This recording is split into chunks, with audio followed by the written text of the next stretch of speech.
Photoshop کو start کرنے کے دو ڈفرینٹ میتھڈس ہیں. پہلا سٹارٹ آل پروگرامس, اور یہاں پر ایڈوب فوٹوشاپ 7 پہ ہم جسٹ کلک کرتے ہیں, فوٹوشاپ پروگرام ہمارا لوڈ ہوتا ہے. سیکنڈ طریقہ سٹارٹ رن, اور رن پہ جا کر ہم فوٹوشاپ ٹائپ کرتے ہیں اور اوکے کرتے ہیں, پروگرام جو ہے وہ لوڈ ہوتا ہے. فوٹوشاپ 7 کو جب ہم آن کرتے ہیں تو اس میں سب سے پہلی چیز ٹاپ پہ پروڈکٹ کا نام, اس کے بعد مینیوز, اور یہ تمام پراپرٹی بارز آتے ہیں. سائڈ پہ دیے ہوئے ٹول بار ہیں جن کی مدد لیتے ہوئے ہم لوگ اپنے لیے کچھ بھی ڈرا کرتے ہیں یا فوٹو سے ریلیٹ کام کرتے ہیں. فوٹوشاپ جو سافٹ ویئر ہے وہ بیسکلی یوز ہوتا ہے فوٹو ایڈیٹنگ پرپز میں. لائک آپ لوگ کسی بھی قسم کے پینافلیکس ڈیزائن کرتے ہیں, آپ بروشرز بنانا چاہتے ہیں, آپ بکس بناتے ہیں, لائک اسماعیلی پاکستان جیسے ہماری ایک بک ہے, اگر آپ وہ پوری بک کمپوز کرنا چاہتے ہیں تو آپ ان بکس کو فوٹوشاپ پہ کمپوز کر سکتے ہیں. اگر آپ سیڈیوں کے ٹائٹل پیجز بنانا چاہتے ہیں, بکس کے ٹائٹل پیج بنانا چاہتے ہیں, وزٹنگ کارڈ بنانا چاہتے ہیں, سینما کے پوسٹرز بنانا چاہتے ہیں, ایگزیبیشنز کے پوسٹرز بنانا چاہتے ہیں, یا جب ہم کسی ایسے پروگرام میں جاتے ہیں جہاں پر ہمیں کوئی انفارمیشن ڈیلیور کرنے کے لیے پینافلیکس ڈیزائن کرنے, تو وہ تمام آبجیکٹو کے لیے ہمارا فوٹوشاپ جو ہے وہ یوز ہوتا ہے. فوٹوشاپ کے اندر جو مین جو چیز ہے وہ اس کے پیج کی ریزولوشن اور پیج کا سائز ہے. جب ہم فوٹوشاپ کو اسٹارٹ کریں گے تو یہاں پر کسی بھی قسم کا پیج ہمارے پاس نہیں آ رہا, کیونکہ ہر گرافک سافٹ ویئر کو جب ہم اسٹارٹ کرتے ہیں تو وہ ہم سے سوال کرتا ہے کہ آپ کو کس قسم کا پیج ریکوائرڈ ہے. ٹھیک ہے, لائک اگر ہم وزٹنگ کارڈ بنا رہے ہیں تو ڈیفینیٹلی وزٹنگ کارڈ کے حوالے سے اس کے پیج کی سائز چھوٹی ہوگی. اگر ہم بروشر بنا رہے ہیں تو وہ A4 سائز پیج ہوگا. اگر ہم لوگ پینافلیکس بنا رہے ہیں تو پینافلیکس پیج کی سائز جو ہے وہ 2x3 فٹ ہوتی ہے. اس سے بڑے پینافلیکس لگے ہوئے دیکھ رہے ہیں ہم تو اس کی سائزز اس کے حساب سے ہوگی. تو ڈیفینیٹلی جب بھی آپ گرافکس میں کام اسٹارٹ کریں گے تو سب سے امپورٹنٹ چیز اس کا پیج ہوگا. وہ پیج آپ کو خود کریٹ کرنا پڑے گا. تو پیج کو کریٹ کرنے کے لیے ہم لوگ ہمیشہ جاتے ہیں فائل کے اندر اور کمانڈ استعمال کرتے ہیں نیو. یہاں پر پری سیٹ سائز کے اندر آلریڈی کچھ پیجز کے سائزز دیے ہوئے, لائک آپ کو لیٹر سائز پیج چاہیے, لیگل پیج چاہیے. اگر آپ لیٹر سائز پیج لیتے ہیں تو اس کی وڈتھ اور ہائٹ خود بخود آپ کے پاس آتی ہے. لیگل سائز پیج لینے سے اس کی وڈتھ اور ہائٹ آپ کے پاس آ جائے گی. وزٹنگ کارڈ بنا رہے ہیں 2x3 کا, وہ آپ کے پاس آ گیا. انویٹیشن بنا رہے ہیں 4x6 یا 5x7 کے, عام طور پر انویٹیشن شادی card, birthday party programmes یا آفس کے میموز وغیرہ بنتے ہیں. 8x10 کے جو ہے وہ پیجز بنتے ہیں.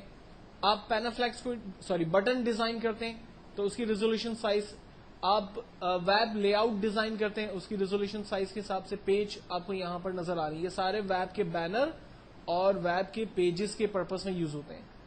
تو ایکچوئل میں فوٹوشاپ جب ہم کریٹ اسٹارٹ کریں گے تو یہاں پر دیے ہوئے پیجز میں سے کوئی بھی پیج اپنے لیے چوز کریں گے.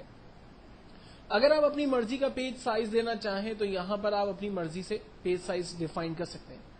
ریزولوشن سائز بڑی امپورٹنٹ ہوتی ہے. عام طور پہ جب آپ پینافلیکس ڈیزائن کرتے ہیں, پینافلیکس کس کو کہتے ہیں, ابھی آپ آئے ہوں گے انٹرویو ہوں گے, آپ نے باہر ایک پینافلیکس لگا ہوا دیکھا ہے. ٹھیک ہے, یہ جو پلاسٹک کے اوپر پلاسٹک پیپر پہ پرنٹنگ ہوتی ہے اس کو ہم لوگ پینافلیکس کہتے ہیں. ٹھیک ہے, اس پینافلیکس کی اپنی ایک سائز ہوتی ہے. اس کو ڈیزائن کرتے وقت عام طور پہ ریزولوشن کو رکھا جاتا ہے 100. اگر آپ ایک وزٹنگ کارڈ کریٹ کرتے ہیں, کتابوں کے ٹائٹل پیجز بناتے ہیں تو اس کے لیے ریزولوشن سائز یوز ہوتا ہے 100. لیکن اگر آپ اسماعیلی پاکستان جیسی پوری بک کمپوز کر رہے ہیں تو اس کے لیے ریزولوشن سائز یوز ہوگا 300. اگر آپ ویب کے لیے بٹنز کریٹ کر رہے ہیں, جیسے آپ نے گوگل دیکھی ہے, گوگل کا نام لکھا ہوا ہے google.com, یہ جو گوگل کے کیپشنز بنتے ہیں یا ان کا جس طرح سے ٹیکسٹ لکھا ہوا ہے, اگر آپ یہ چیز ڈیفائن کرنا چاہتے تو ان کی ریزولوشن سائز رکھی جاتی ہے 72. تو 2-3 چیزوں کو ذہن میں رکھیں. اگر آپ ویب کے لیے کام کر رہے ہیں, اگر آپ پینافلیکس پرنٹنگ کا کام کر رہے ہیں تو عام طور پہ نارمل ریزولوشن سائز رکھی جاتی ہے 72 سے 100 کے درمیان. اگر آپ پرنٹ آؤٹس کا کام کر رہے ہیں, فلائر پرنٹ آؤٹ نکال رہے ہیں, آفس کے لیے میمو پرنٹ آؤٹ نکال رہے ہیں, انویٹیشن پرنٹ آؤٹ نکال رہے ہیں, یا آپ کتابوں کے ٹائٹل پیجز بنا رہے ہیں, اس کی ریزولوشن رکھی جاتی ہے 300. ٹھیک ہے, پیج سائز آپ اپنی مرضی سے جو چاہیں ڈیفائن کریں. دین اس کے بعد موڈ ہے. موڈ مینس کلر سپورٹ, کون کون سے کلر سپورٹ کرے گا آپ کے فوٹوشاپ پہ.